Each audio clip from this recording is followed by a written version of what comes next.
In today's video, I'm going to teach you how to create an online voting form using Google Forms. This is a great way to collect votes or feedback efficiently and conveniently, making it ideal for events, meetings, or any situation where you need accurate, real-time input from a group.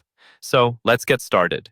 First, you'll want to open your web browser and head to the Google Forms homepage. If you're not signed into your Google account, make sure to do so now, as it will enable you to access and create new forms, as well as save them directly into your Google Drive for easy management. Once you're on the Google Forms page, click on the blank form option to start a new form from scratch. This will open up a new, empty form that you can customize to your liking. The first thing you'll see is a space to fill in the title and description of your form. Here, you can be as creative or as straightforward as you wish. For instance, if you're conducting a vote for a school event, you might title the form School Event Vote, and in the description, provide details about what the participants are voting on. Next, you'll move on to adding your questions.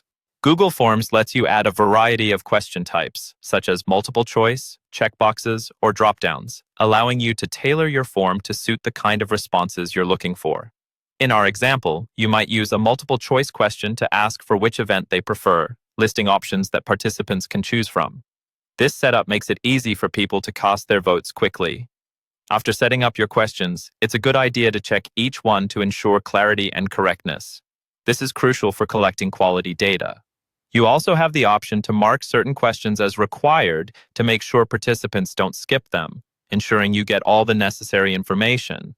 Before sending out your form, you might want to test it. At the top, click on the preview icon, and it will show you what the form looks like from a respondent's perspective. This way, you can experience the flow and functionality firsthand and make any final adjustments if necessary. Finally, when you're satisfied with how your form looks and functions, you can share it with your audience.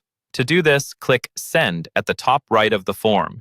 You'll be able to send via email, copy a direct link, or even embed the form on a website, making it accessible in multiple formats to suit your needs. And that's it.